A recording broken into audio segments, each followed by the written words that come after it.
ladies and gentlemen. Welcome to another interactive session with Dr. B. Today, we're going to be discussing G6PD deficiency. For those of you who missed out on the Zoom session on Friday, this video is for you. Stay tuned and enjoy.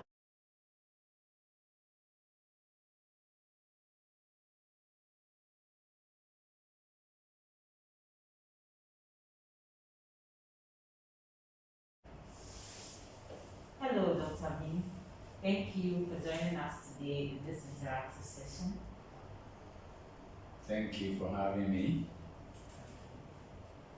So, we're going to start with our discussion. G6PD, a lot of mothers have been worried about. So, we want to know, what is G6PD deficiency? Right. So, when you talk of G6PD deficiency, it is a condition. Now, when you talk of G6PD, it is a type of enzyme that we have, or we are all supposed to have in our body, that tends to do various works in our body. So it intervenes in our a lot of work or biochemical reactions in the body. And then specifically, when it comes to, let's say, the condition G6PD deficiency, that enzyme is supposed to protect our red blood cell. We all do know the importance of the red blood cell, which contains a lot of nutrients and specifically oxygen that carries blood or oxygen to every part of the body. And so if you have, as it were, a G6PD deficiency, the likelihood that when you are exposed to the triggers, which we are going to talk about during the course of this session, is that your red blood cell will suffer and then is likely to break down quite faster than what it's supposed to be. And that in itself also can lead to the kind of signs and symptoms that you are likely to see somebody tend to have crisis or has G6PD that has been exposed to the various triggers. So in effect, it's an enzyme that is supposed to do certain works in our body. But because some people are born without that enzyme, or the activity of that enzyme is reduced in them, then they would suffer consequences if they get exposed to certain kind of things they are supposed to avoid. So someone may ask, how come some people are not born with it? What causes it? All right, great. So it's actually a defect or a deficiency that occurs by means of genetics. So for instance, we all do know that if you take a male individual, the male has 2 chromosomes, likewise the female. So the male has the X, then the Y chromosome, then the female has 2 X's. So this deficiency normally tends to happen at the level of the X chromosome. And so it means that if, let's say, you're a female, because you have 2 X's, one of your X's can be affected, but because the other one might not be affected, it means that you might be free from the disease. In contrast to a male who has X and Y. So if your only X is affected, it means that you are very much prone to getting the disease. And so ideally, or not ideally, like mostly, it is found mostly in the male child or male individuals as compared to their female counterpart, because of the genetics and the fact that it is a deficiency or a defect of the X chromosome. So how would one know if a person is having that deficiency? Are there ways of finding out?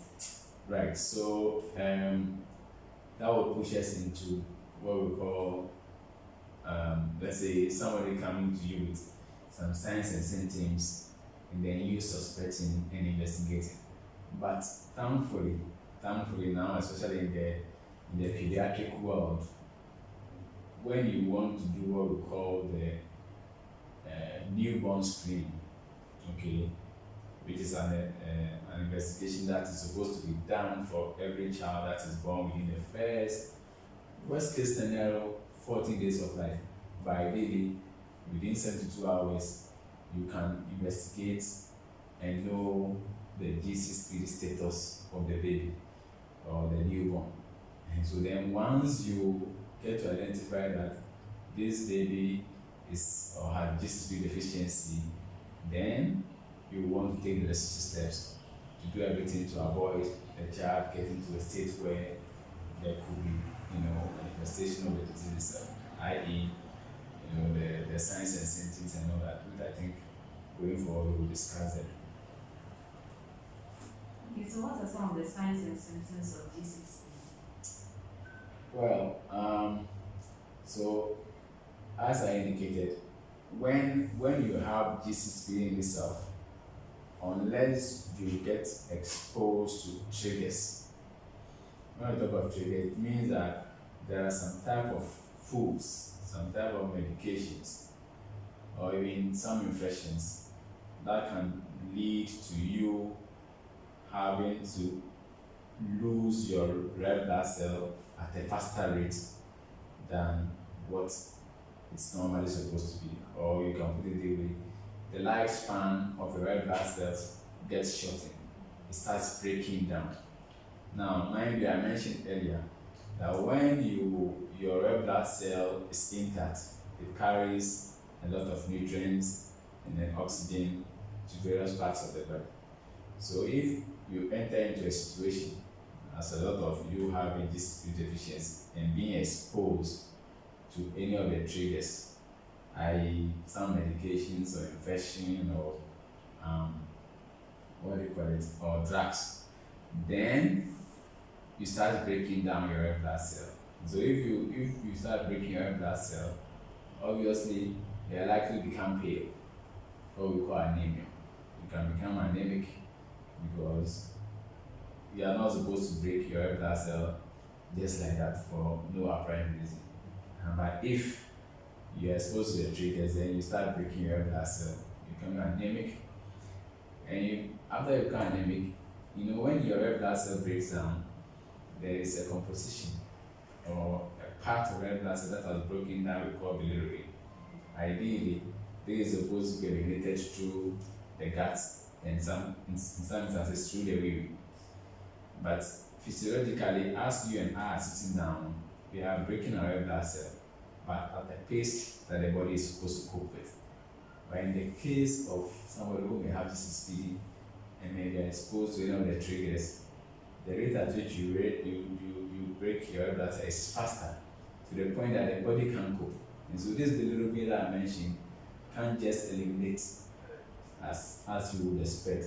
And so then it stays on your body and then on the eye. And that's how come, for instance, for children and even adults, if you are not careful and you start breaking that much of your red blood cell, because of the bilirubin that stays on your body, your skin becomes yellow, and the eye also becomes yellow.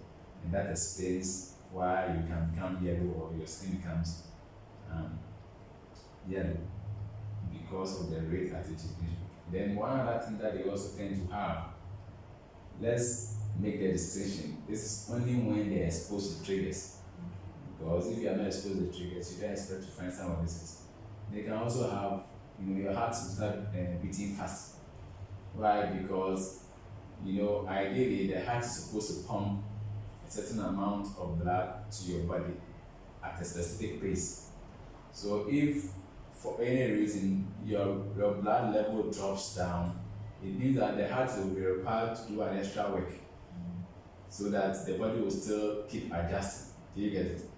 Because if the heart doesn't do that work, a time will come that your body will shut down. And that's how come you are likely to have your heart will beat fast, because the heart has to pump the little amount of blood is still circulating to every part of the body so that it keeps the body going. And that's why your heart can. And of course, you can become easily tired or you can get fatigued easily. Why? Because the blood that's supposed to contain oxygen is being broken down. So there isn't much oxygen going to part of your body, and so you feel exhausted. Your muscles wouldn't have adequate oxygen, you feel exhausted. And in the same vein, you can become dizzy through the same explanation where because there isn't adequate blood flowing through your body and by extension to the brain, it also means that you are likely to feel dizzy easily, all right, and feel lightheaded. So these are more or less some of the things that you tend to see in the individual who has G6PD deficiency and has been exposed to triggers. Now, one of the other things that I mentioned is the fact that they can have fever. Mind you, I mentioned that infection could also be a trigger. And you know, most infections, especially bacterial infections, have affinity to your red blood cell. They attack the red blood cell. And so if they attack the red blood cell, what they are also doing is that they are also breaking the red blood cell quickly. And so then the same signs and symptoms that I mentioned, being anemic, jaundice, and so on and so forth, will also set in. And so, I mean, in a brief summary, these are some of the things that you would expect an individual or a child who has G6PD deficiency and has been exposed to triggers is likely to face. Could you highlight those triggers again? Okay, so you know, they are normally categorized into broader, how do I say? They are put into broader categories because there are a wide range of medications, there are a wide range of food, then some form of infections that can actually lead to you know, once you are exposed to it, you can lead to the signs and symptoms that I mentioned. So if you take some drugs like sulfur-related drugs, some of the drugs that it's believed to allow for somebody who has a G6PD deficiency to trigger the breaking down of the red blood cell, what we call the hemolysis. Alright, so that this individual is likely going to face all the signs and symptoms that I enumerated. And then also there are some type of what do you call it, antimalarials that can also cause the same, and you can serve as triggers. And then there are also some products that sometimes we use in the home setting, like the naphthalene, what people will call the camphor. Alright, and it's one of the chemicals that also can accelerate or trigger your red blood cell being broken down, then leading to these signs and symptoms that we mentioned. There are some type of food, you know, some beans. They specifically mentioned the fava bean, which I don't think we have in our part of the world. And then some type of legumes. So, for instance, during the session yesterday, a mother asked whether she could give the child soy, you know, and then my simple answer was that, well, considering the number of years that one has been practicing, I am yet to see a child that has had signs and symptoms after taking soy.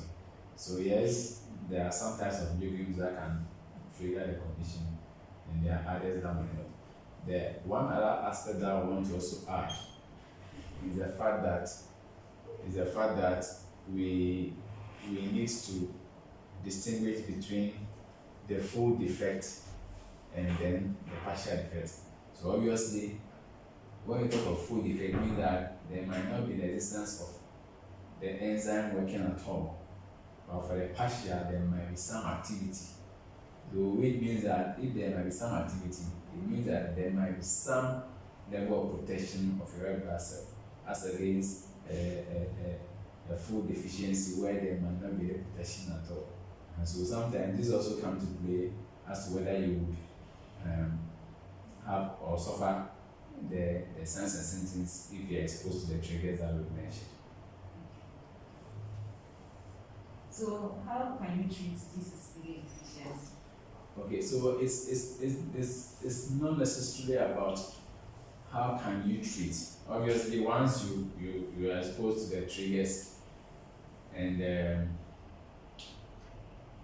you have to deal with the trigger. I mean, whatever the trigger may have led to, you may want to take remedies. So, for instance, if the child becomes too anemic, you might need to transfer and things like that. But the key here is that you identifying whether your child has G6PD or not, and then just avoid the triggers. You get it? Because you see, because you wouldn't know, sorry, is my child going to be able to, as it were, go through the signs and symptoms on scratch? So it's more of preventive. You knowing exactly what G6PD is, you knowing whether your child has, and that's why I mentioned that nowadays, as early as after 72 hours of birth, you should be able to know the status of your child and then avoid the possible triggers. So it's more prevention than letting the condition happen and you find yourself in trouble. So can this thing be fatal? Can somebody lose their life as a result of it? And if you go to the hospital, can something be done? So right, you know, in most situations, because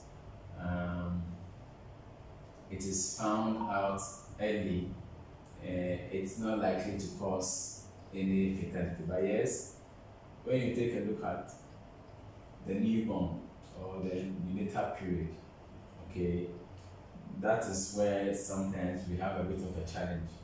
Why? Because a newborn can be deeply yellow at birth. That can lead to a state we call kernicterus, where the yellowing can get into the brain. Alright. In those instances, yes, there have been instances that we lose the child because this yellowing probably was just as a result of the child being G6PD deficiency. Alright. So in that kind of scenario, yes, you can lose a child or a newborn if you don't detect it early, and then probably take the necessary steps to reverse the neonatal jaundice, which when it progresses gets to the brain and gets to the kernicterus state, and things like that. But as I said, with the advance of science, these are things that are unlikely to happen, but they do happen. Okay. We have really enjoyed this session. It has been very, very interactive. So we want to know if you have any final words for your audience. Well, the final word would be that it's not a condition that people should panic about, and so then we would, especially for pregnant women out there, we would encourage that, shortly before, or shortly after delivery, they should be interested in knowing whether their little one has this condition or not.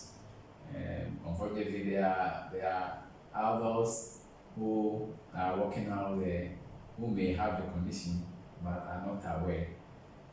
But we don't want to get to those stages where people will be working out there without knowing. It's something that science has so advanced to the point that shortly after delivery, parents should be interested in knowing whether their children have G6PD or not. Thank you very much for this session, Dr. Yeah, most welcome, and thanks for having me. Alright. Thank you for watching. Make sure you like, comment, and subscribe to our channel. We'll see you in our next video.